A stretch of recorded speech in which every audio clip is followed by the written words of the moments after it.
2, 1. It's time for the Rundown with Rob Sanders. Well, we're waiting.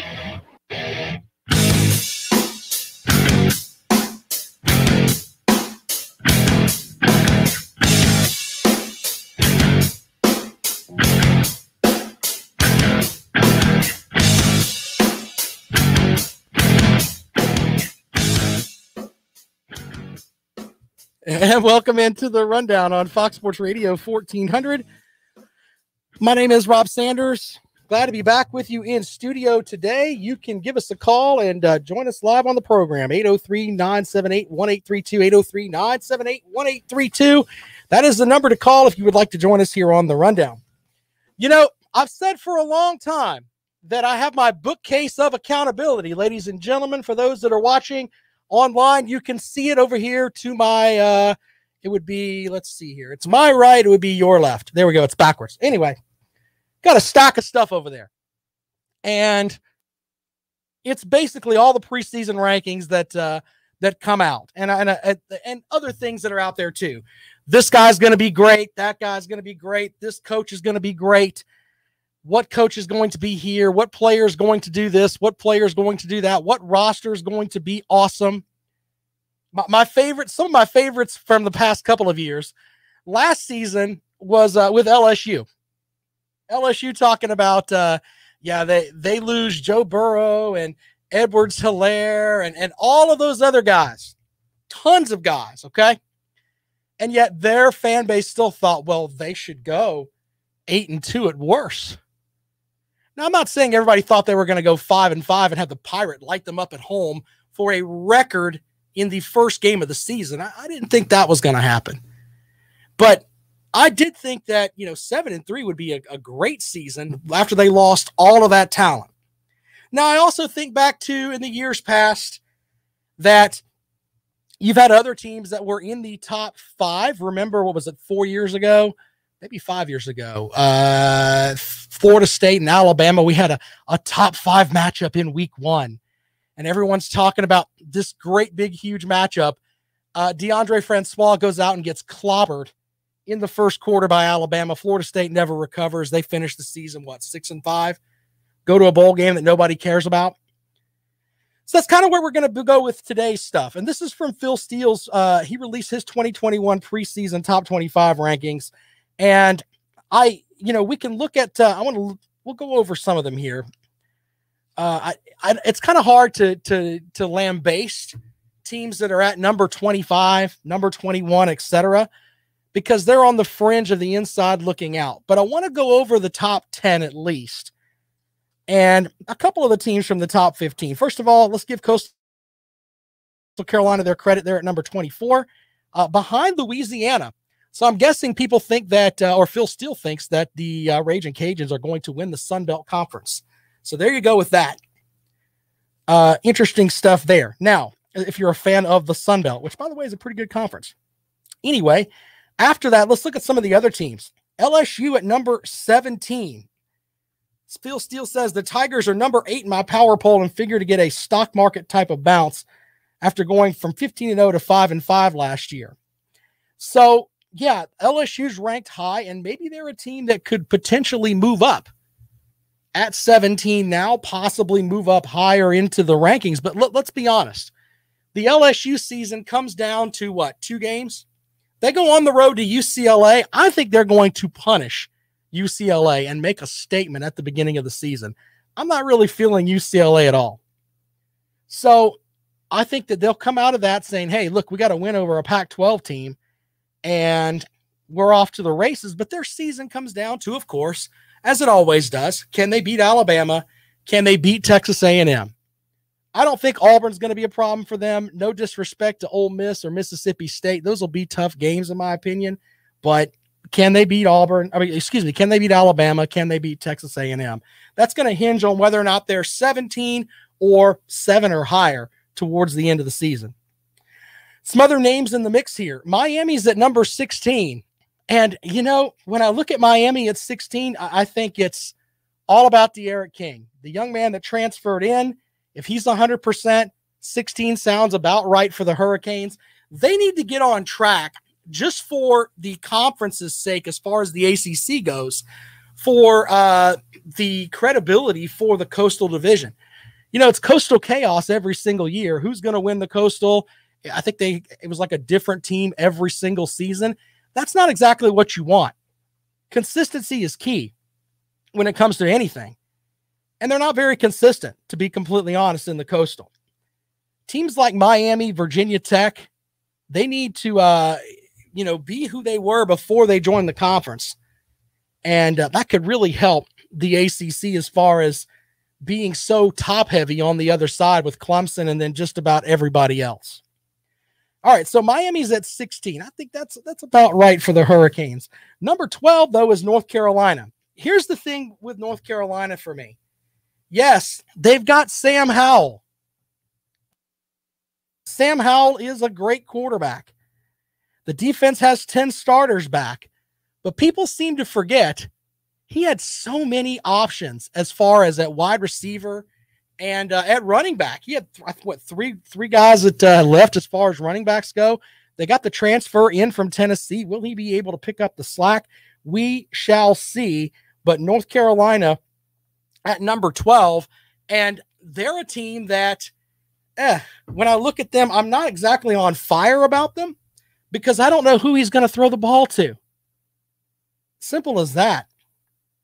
All right, let's break into the top 10 here. Cincinnati is at number 10.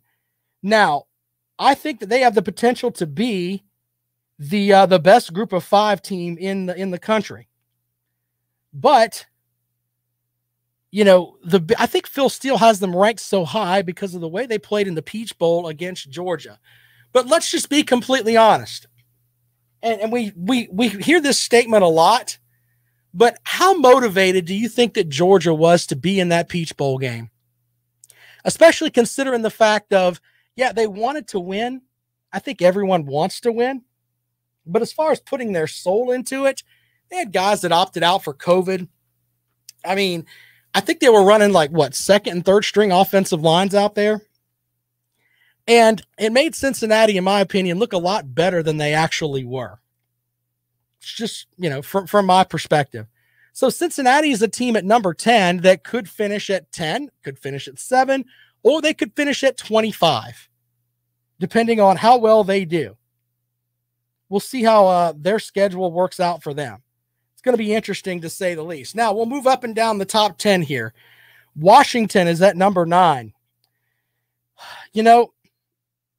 They were a team that were outside of Phil Steele's top 20 in most of the preseason rankings we've seen this summer. I'm not sure why he jumped them so high. Is anybody buying what the Pac-12 is selling right now? Maybe that's just because I live here in the Southern Fried South where we barbecue and have all, our deep fried Oreos and everything else.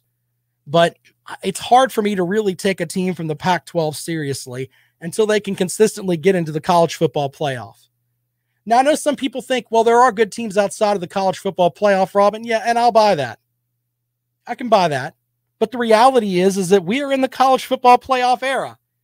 And if your teams don't do well there or even get there, it's kind of hard for me to take you seriously. So Washington's at 9. I don't think they'll finish the season inside the top 10. Number 8 goes to Iowa State. Iowa State at number 8. Interesting there with the Cyclones. Of course, Matt Campbell's a great coach. They've got a good linebacking core. And unlike last year, they get Texas, TCU, and Oklahoma State. All of those games are at home. So they could go into the season favored in as many as 11 games. So 8 is interesting there. Yes, you've got to beat Texas, TCU, and Oklahoma State, but you get them all at home. So I think that 8 is probably about right. Notre Dame's schedule, or Notre Dame, by the way, is at number 7. I think Notre Dame gets every season. You have people that write Notre Dame as they're going to be the greatest thing ever, and then they kind of come up flat. But the thing with Notre Dame, especially this season, they've got I think they've got Cincinnati on their schedule too. I left my schedule piece in the other room in there, but their schedule is going to be tough. I think it's going to be tougher than it normally is. I know they've got North Carolina on the schedule as well. So Notre Dame at 7, they're another team that could potentially fall out of the top 10 and maybe finish 15 to 20th. No more Ian Book, who didn't look good at some points in the season, but was a stable force back there at quarterback. So we'll see how that works out for them. Number 6 is Texas A&M. You know, Texas A&M, sort of like LSU, their season comes down to, can they beat LSU? Can they beat Alabama? It's the same way in the West. You know, folks that talk about the SEC schedule, you play in the West, I can buy it. If you're not Alabama and you play in the West, I can completely buy it. If you're Ole Miss, Mississippi State, Arkansas, I'll buy, hey, I play in the SEC West and it's tough. Yes, I'll buy that all day long, because you're going to have to play, of course, Alabama, LSU, Texas A&M, and of course, Auburn, if Auburn can get their stuff together. So that's what it comes down to with them. They bring Alabama into Kyle Field, and they play LSU on the road. We'll see how that works out. A lot of it comes down to, can they get the job done against those two teams? Number 5 is Georgia. Phil Steele says he has the Bulldogs as their number 4 rated offense, number 3 rated defense for the upcoming season. And, you know, when you look at the Georgia schedule, it comes down to, in my opinion, the first game of the season. And we've talked about this before, and I'll take calls at 803-978-1832. Georgia has a great team. Can they get over the hump early? Can they beat Clemson early? If they beat Clemson early, Georgia should go 12-0. And they should have a matchup with Alabama. And you know what? I don't really care what happens in that SEC championship game unless they get throttled like they did with LSU the last time they played there. If they go 12-0 and they lose to Alabama in the SEC championship game, they'll get a college football playoff spot. You'll have 2 teams from the SEC, in my opinion, in the CFP if Alabama can win out. So the entire Georgia season, regardless of what they want to, a lot of Georgia fans will want to tell you, hinges on the Clemson game at the beginning of the season. It's the toughest game on their schedule, regardless of what they'll try to tell you. It's kind of funny because if you look online, Georgia fans are priceless, because they'll tell you, well, the Clemson this and Clemson that, but tell me who on their schedule is outstanding. I'll wait. Tell me who on that schedule is a better opponent than Clemson is. And please don't say Florida, because that's hilarious, to say the least. Clemson is at number 4 in Phil Steele's top 25. He says Dabo Swinney's trying for his 3rd national title in 6 years and has a team capable of getting there. You know, the more and more I look at Clemson as I start doing my preseason work here, I wonder who Uiagalelei is going to throw the ball to. I know Justin Ross is there. I know he's got I think that Clemson fans would feel a lot better if he had someone like Amari Rodgers to throw the ball to, or who, by the way, is going to do great things for my Green Bay Packers, regardless of who the quarterback is. But if they had some more options at wide receiver, and I know that Aju is supposed to be a good wide receiver eventually. He looks like a man among boys out there, but I go by with what you have on the field, and losing Travis Etienne is huge. The ultimate Swiss Army knife of a player. Need somebody to block for you, Etienne can do it. Need somebody to get yards between the tackles, Etienne can do it. Need somebody to be a relief valve in case everyone's covered, Etienne can catch the ball. Losing that and losing that versatility on offense will affect the Clemson offense this season. And Clemson also has to get over the fact that in their last 3 basically CFP matchups, their defense has gotten lit up like a Christmas tree. So you've got these folks that, yeah, all right, the Clemson defense rates out as one of the best in the country, and I get that. The numbers show that. But when you get to CFP time, the last 3 college football playoff games for Clemson, they have literally gotten beaten senseless on the defensive side of the ball. I mean, we can look at the numbers, but it's absolutely true. Maybe this Georgia game at the beginning of the season with the Georgia offense that is, as Phil Steele said, it's considered one of the best in the country. We'll see. See what that Clemson defense can do early.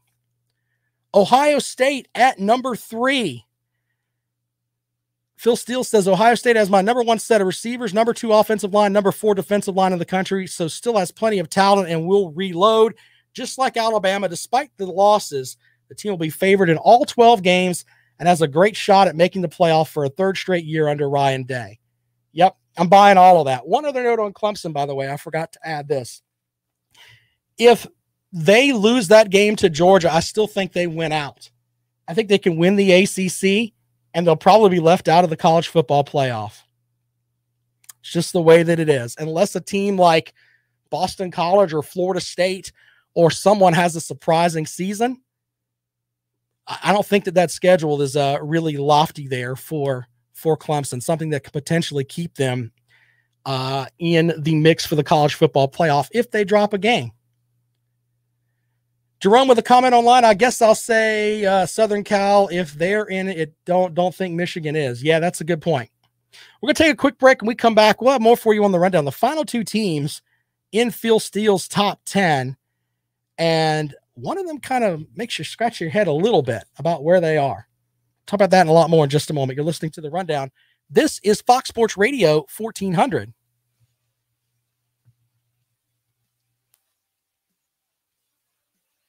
Anthony says, and Conway, yeah, good point. That's a valid point, and I don't understand why they don't, I mean, there's so many bowl games. I think even on a sad kind of year, Mississippi State's going to be a team that wins 6 or 7 games regardless. So there's that too.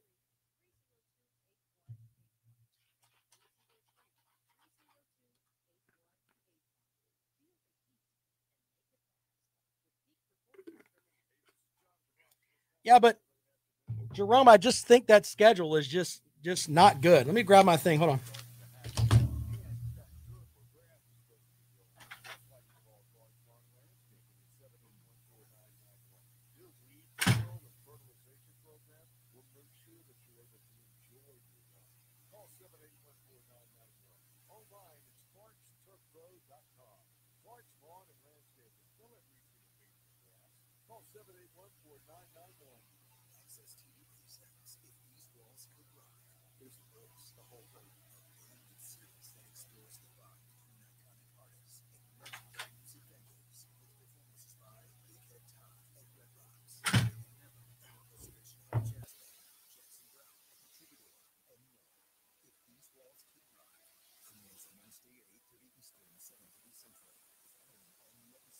Hey, I appreciate you guys checking out the show today. You guys are awesome.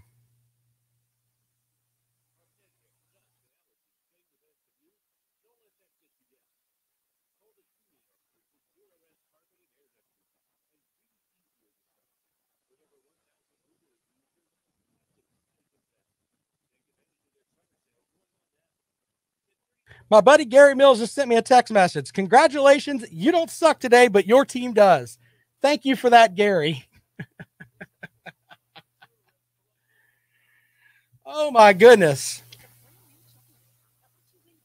I think that Trevor Lawrence would have an endorsement for Pert, or Purell. Yeah, there you go. He would have something for that.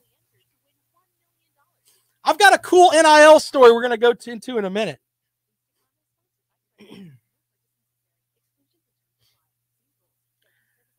I was reading something the other day, and I don't follow politics in Georgia, but apparently Herschel Walker may run for Senate in Georgia. Wow. Okay. You go, Herschel. Do your thing, brother. Welcome back to the Rundown on Fox Sports Radio 1400 803-978-1832. Been off for a couple of days for July 4th. Jack to be back in studio, man. Really, really am. It's awesome that we have the opportunity to come in and talk sports with you as we are getting closer and closer to college football season. We are what? 16 days from SEC SEC Media Days. Yep. We'll be covering that for you wall to wall. We're trying to get on. They don't have a lot of spots on Radio Row, but hopefully we'll be involved up with ACC kickoff up in Charlotte. COVID is messing with everything, as you might imagine. So we'll talk about that as we roll along here. I'm trying to get the folks to give us a spot up there. We'll have to see, because they only have so much space that they can put folks in. So I don't know. We'll have to figure that out. All right, back to Phil Steele's top 25 rankings. He has number 2, Alabama at number 2. And you know what? It seems like this season that will put Oklahoma at number 1. But I'm the kind of person that I don't think that if you're making bets, you're going to be a poor individual if you're betting against Alabama. If it's that close between 1 and 2, I'm going with Alabama at number 1. But Phil Steele is going with Alabama at number 2. So we'll figure that out in a moment. Let's head out to the phones. 803-978-1832. And we'll welcome the caller in here. Good afternoon. Welcome to the Rundown. Hey, Rob. I listen to your show. How come nobody else gets like hammered when they lose their starting quarterback, like Texas A&M? What do you mean by that? Oh, as far as their ranking, they're like, well, you're just not going to replace a 4-year starter at Texas A&M with some kid. Well, or Florida. In theory, though, I mean, you can make the same case for Clemson losing the number 1 pick in the draft and they're number 4. But everybody is saying that about Clemson. They're saying they lost Trevor Lawrence. They're saying they lost Travis Etienne. But when you talk about these other teams, they don't bring up the fact that Florida lost amongst everything they had on offense. That's a good point. And with Texas A&M though, and I'm not trying to badmouth the guy, but maybe Kellen Mond wasn't as good as everybody thought he was. You know what I'm saying? Maybe they think that he was just an average SEC quarterback. That may be the vibe that people have. I don't know. I think it's maybe Jimbo is not as good as everybody thinks. I don't think that Jimbo Fisher has been correct as far as since since the whole thing at Florida State where there were issues with his wife, etc. Folks seem to forget that, where his wife was running around with a Florida trainer or whatever. I don't think he's been right since, to be completely honest. And you got Notre Dame is going to bring in a transfer to play quarterback, and they're 7. Yeah, I think that, and you got Ohio State. They lost their starting quarterback. Right. They lost their starting running back, starting wide receivers, and was there 2 or 3. And Oklahoma's going to lose because their defense just isn't that good. They're going to lose at least 1 game. Right. Iowa State's going to blow at least 1 game. Right. Well, when you have those 3, though, I mean, do you have a team that you think is going to move into those spots? I mean, because they can't. I'm just saying that I think Clemson gets hammered more. I was watching ESPN the other day with Feinbaum, and he's bashing Clemson for what they lost, but he's not bad. Alabama lost more than what Clemson lost. That's a fair statement. I mean, you lose two of the Heisman Trophy's top 5 guys. That's true. Yeah. And they just don't get hit as bad with it. I mean, it's just, is a little bit of, they don't like Dabo. I think it's a lot of it. They don't like Dabo Swinney. Yeah. I think there's a segment of folks that aren't on the Dabo Swinney train. I can definitely get that. But I also think that, Clemson is kind of, I know that they've won 2 out of the last 5 national titles, but they're still kind of the new kid on the block. And it's easy to throw rocks at them than it is to throw rocks at an Alabama or a team that is an old school blue blood. Yeah, but I mean, when's the last time Texas A&M won a national championship or even played for one? I mean, I can't even remember that. Texas A&M, in my opinion, overpaid for Jimbo Fisher. I think that. Yeah, I think they know it too. I think they know it out there too, but they had to make a big splash when they were getting rid of the coach that they had out there in Kevin Sumlin. And I think that was the biggest name, and that's who because money doesn't matter to Texas A&M. They've got money on top of money on top of money out there, so they can pay a coach whatever it is that they want. But I think if Jimbo doesn't get it together and start winning the West, because that's what they want. They want you beating Alabama, playing in the SEC championship game. If they're not doing that, then why are they paying him all this money where he's a top 10 paid coach in the country? Oh, yeah. Doesn't make any sense. And I got just one more question for you. How about the quarterback commit that Clemson got? His name is Cade. What's his last name? Kublik, I think is his name. Kublik, the young man that won the Elite 11. Yeah, and with that, it was kind of interesting because they talk so much about him being the MVP of that, and that's great. But then I don't buy a lot of what these rankings and ratings and things are, because the guy that was number one that came into there, they were trying to throw stones at him. Maybe he just had a bad day at a camp. And I think that I'm not throwing any shade at the Clemson commit. It's just the people that do these rankings and ratings, I want to know who they are. You know what I mean? I put it like this. Yeah. I would trust if Steve Spurrier were doing rankings. Okay, I would trust him on how a quarterback looks. But when you have a guy that may or may not have ever laced up his boots to play football, and he's out there ranking and rating what a quarterback does, I don't buy any of that. I just don't. So it's kind of hard for me to make a good assumption on a lot of these quarterbacks until they actually get hit in the face in college, in my opinion. Yeah, well, I saw the last 6, and all of them did pretty good for themselves. Yeah, and that's the thing too. Guys can develop once they get to school. One of the other things too is, and people seem to forget this, Deshaun Watson was a 4-star prospect. Yeah. Mark that down. How'd that work out for you? Worked out pretty good. There you go. Thank you, man. Hey, man, thanks for calling the show. We appreciate it. 803-978-1832, 803-978-1832. A lot of these guys are going to be ranked highly, and I completely get that. Xavier Thomas is another example, a guy that was an all-world type player. There was talk among people, and I hate to even utter this phrase, but this is what was said. This guy's going to be the next Jadeveon Clowney. He couldn't carry Jadeveon Clowney's bag. Okay? And it's nothing against him as a person. It's just that he hasn't had that kind of career. Jadeveon Clowney had, 4 games? 4 games before he came in. And I remember the Georgia game his freshman year where he basically ran down a running back from behind where he was 10 yards off. And it was like, this guy's a player. Xavier Thomas hasn't done that yet. And I use that as an example because a lot of times these ratings and rankings and everything that we get jacked up on as college football fans, you look at it and then all of a sudden, a lot of times these young men just don't live up to it. Blake with a great example online. Dak Prescott was a 2-star with 1 offer. You're absolutely right. Absolutely right. And, you can look up and down a lot of teams and find guys that aren't rated high, but they end up doing really, really well.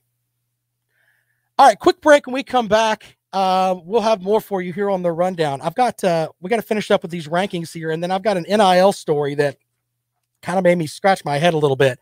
You're always welcome to call at 803-978-1832. Quick break. When we come back, more of the rundown here on Fox Sports Radio 1400.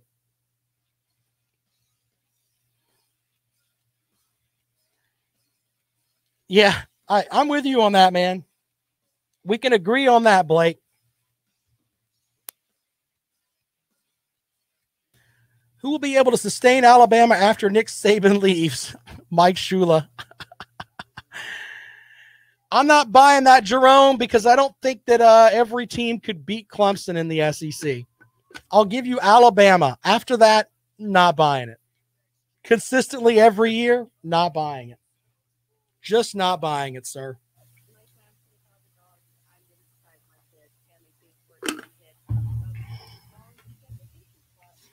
You gotta pull that SEC homerism out of there, man.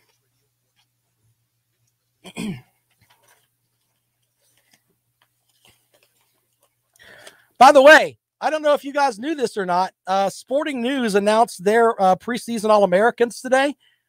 Kevin Harris was named a second-team All-American by Sporting News. I tell you what, man, that's the guy. That's the guy that, if I were starting a team and you told me I could have any player from South Carolina, that's who I'd want. That is exactly who I want. I'm glad Sporting News is finally given him some good coverage, because that's impressive. I don't think people realize how great he was last season.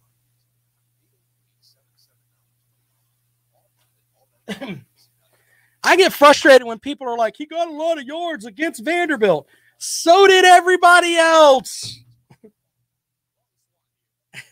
My goodness. A lot of people don't give Kevin Harris credit. He's a heck of a football player. Heck of a football player. People need to calm down with all that noise, man.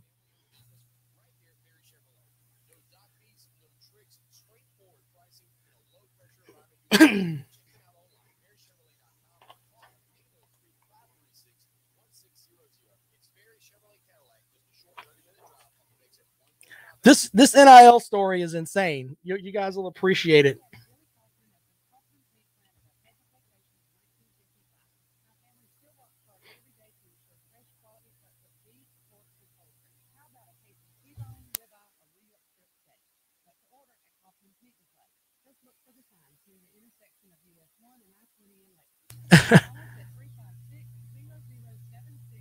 Well, yeah, the line for South Carolina is, but Ted, I got to be honest, though. He did that with that line. There wasn't really anybody on that line that was really outstanding, to be completely honest with you. Brian asked, what are my thoughts on the Tar Heels this season? I think that who's Sam Howell going to throw the ball to? We kind of talked about that a little bit earlier, Brian, but they're missing Daz Newsome. They're missing all kinds of good players that North Carolina had some horses last year on the offense. They returned all that defense except for Chaz Surratt, but I think that they're going to be fine, but can they beat Notre Dame? If they beat Notre Dame, they're going to have a nice, highly touted record there going into the ACC championship game. They got to play Miami too, so we'll see how that works out. 803-978-1832, 803-978-1832 is the number to call. Finishing up with Phil Steele's top 10. We got Alabama and Oklahoma. Alabama's at number 2. Oklahoma's at number 1. Lincoln Riley's 0-3 in the playoffs. I don't know why I wanted to put that out there, but at least he gets there. Hello, Pac-12. Anyway, I think you're stupid if you bet against Alabama. If you have 1 and 2, it's kind of stupid to bet against Alabama. They are the cream of the crop right now when it comes to college football. The NIL has been kind of a big story lately. And a report today came out that the Miami football program could land a deal that would benefit the entire team. So all 90 scholarship players, according to Gary Furman of Kane Sport, says a Florida business named American Top Team is going to offer $500 a month to all 90 scholarship players for the Miami team in exchange for the marketing of their brand. Now, does that mean they're going to all run around with American Top Team stuff on their jerseys? I don't know. I have no clue. So there's that. But I'm wondering how that's going to work. Each player would be able to receive up to $6,000 a year, meaning that American Top Team could be investing up to $540,000 annually in the program. So there's that. They are one of the nation's top training academies for MMA, as I just hit the microphone like an idiot.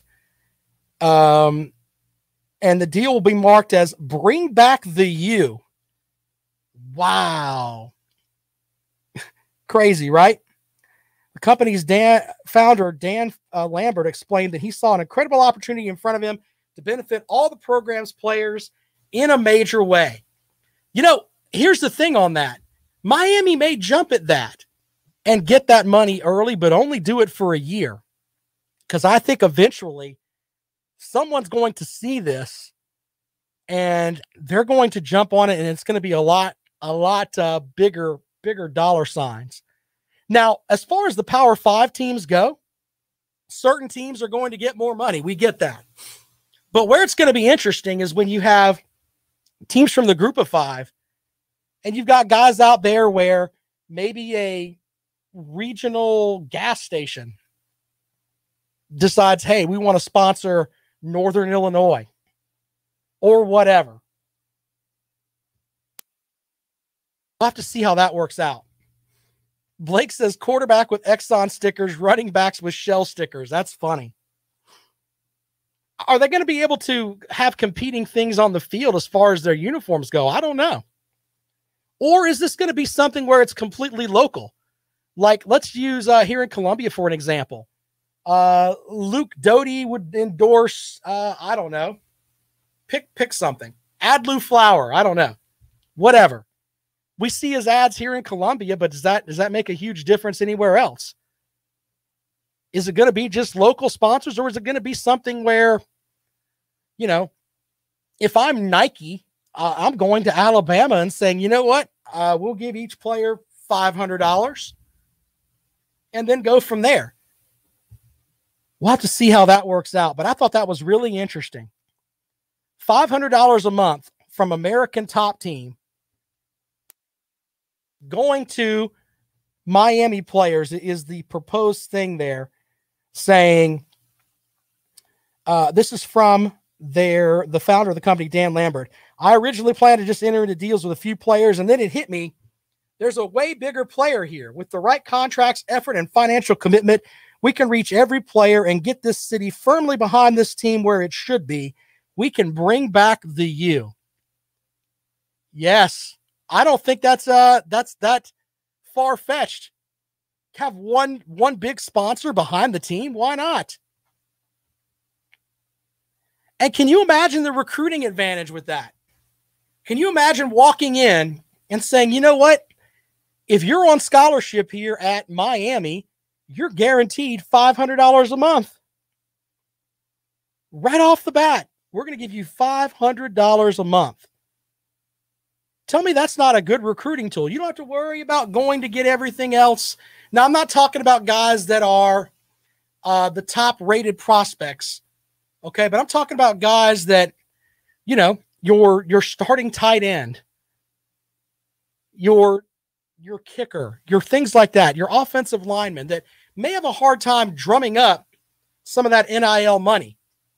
You can go to them and say point blank, hey, you come to us, you're guaranteed $500 a month, $6,000 a year to come to the program, in addition to all the stuff you get anyway. That's pretty impressive. Rick Online says NIL and playoff expansion will only exacerbate the superiority of elite teams. You might be right about that. But I wonder if there's going to be more blanket deals like this one. Will there be more deals where, you know, a big corporation in certain cities that have a college football team that are there decide, you know what, we're just going to sponsor the whole team. Maybe that's the way things are going to go. And make it more where eventually I think players will look at it and be like, look, if I'm down to Ohio State, Miami, and Clemson, if I go to Miami, I'm going to get, you know, $500 from this one, $250 from that one. I'm guaranteed this much a month. Maybe that's something that can move some players. We shall see. The NIL stuff is fascinating to me. What's really fascinating is what people are going to be able to do online, where they can use themselves and their image online. And maybe they can manipulate some funds online too. And the issue with autographs and everything else, that's going to be out there. Remember Johnny Manziel? I think we had him all, some of his stuff on a couple of months ago, where he got like 60 grand to do 2 hours worth of autograph signings. Yeah, things like that are going to happen. NIL is absolutely fascinating. If you want to talk about that, 803-978-1832. Someone online asked, if Trevor Lawrence last season would have had NIL, who would have endorsed Trevor Lawrence? The whole hair thing, Pert would be right there in the mix. Blake says Kroger would sponsor Kentucky. I think that's probably right. Mercedes would get Alabama. That's probably right too. So it's going to be interesting to see where some of the endorsement dollars go. 803-978-1832, 803-978-1832. Pert Plus says SCU. Good point, sir. Quick break when we come back. Final segment of the rundown. Sporting News released their All-American teams today, and one Gamecock makes the list. We'll talk about that when we come back. You're listening to the rundown on Fox Sports Radio 1400.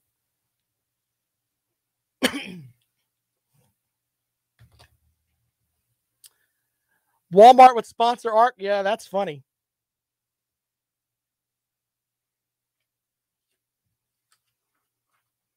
That's going to be in the mix too. You're right about that, Blake. I wouldn't be shocked by that.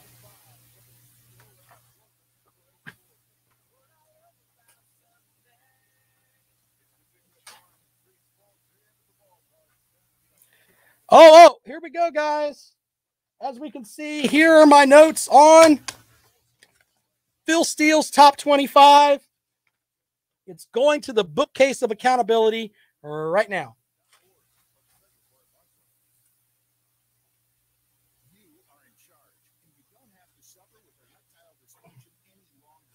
Here's all my stuff for the bookcase of accountability. Look at all this mess.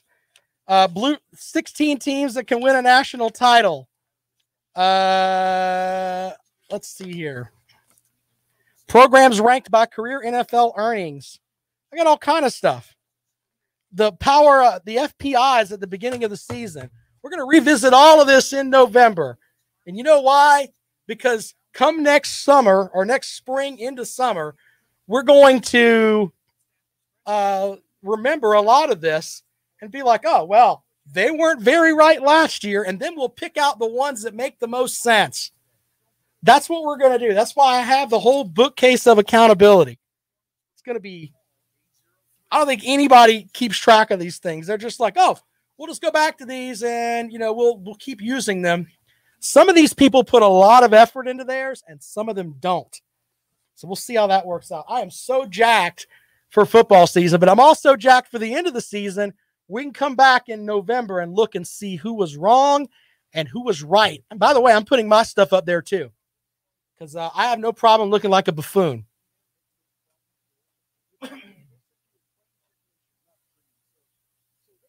America's team tonight. Yes, sir. Look at that. Let me put it over here. There we go. Phoenix Suns getting their stuff together. Shelf of baloney. Come on, Jimmy. Give me a break, sir. Man, I tell you what, I will be Shane Beamer can recruit. You are right about that, Jeffrey. He is knocking down the doors, doing some good stuff there.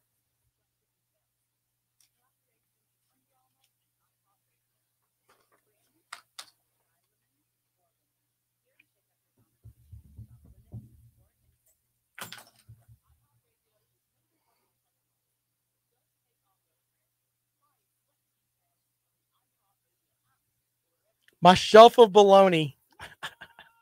Maybe that's what I'll call it, is the shelf of baloney. That's hilarious.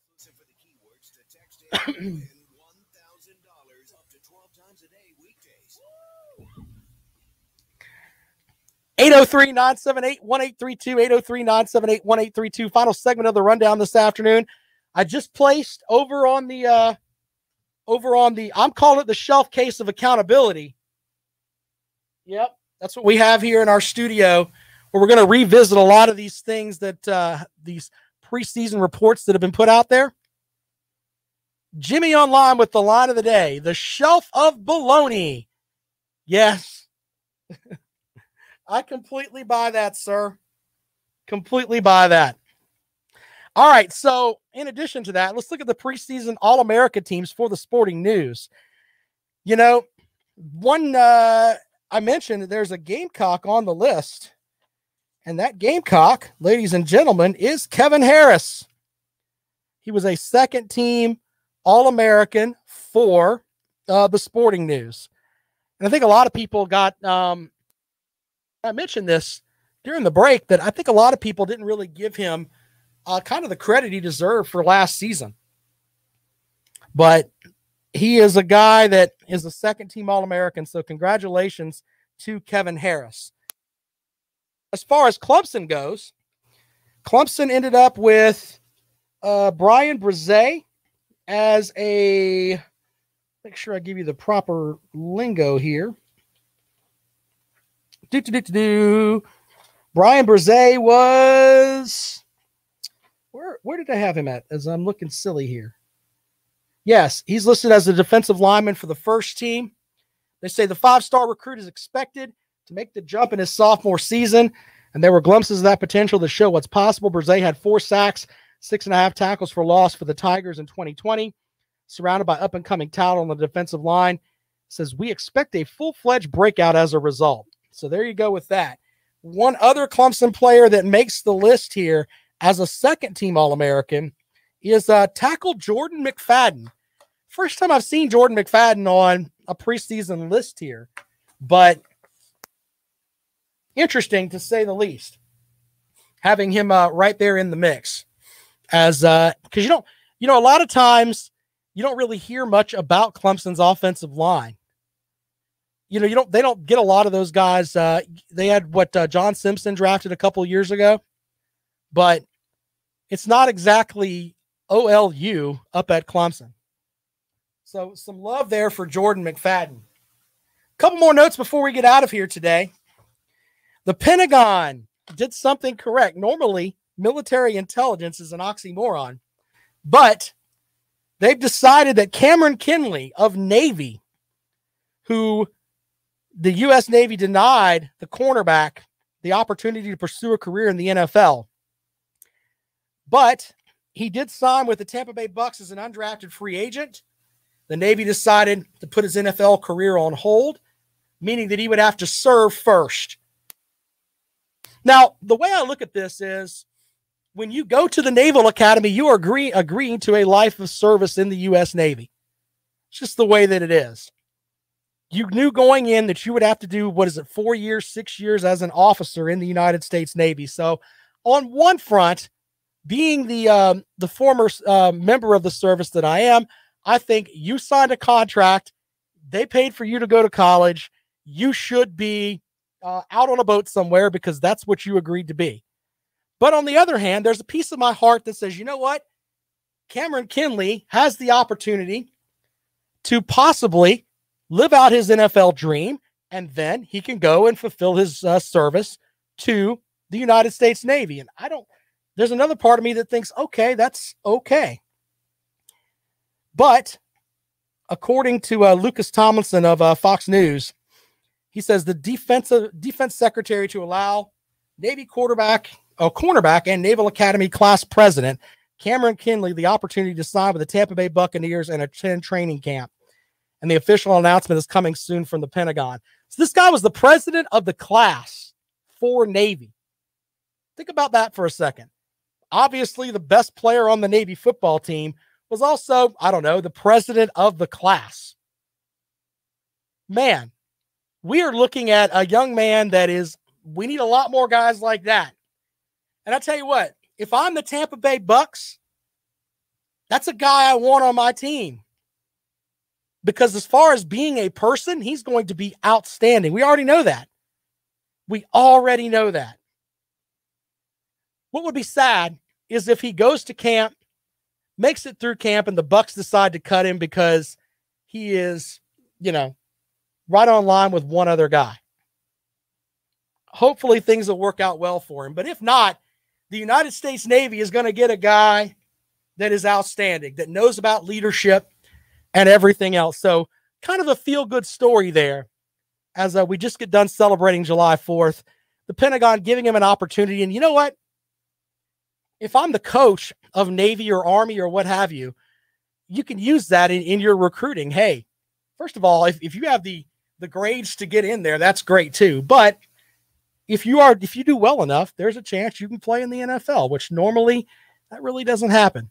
Jimmy says Roger Staubach made it work. Yeah, you are right about that, sir. You are right about that.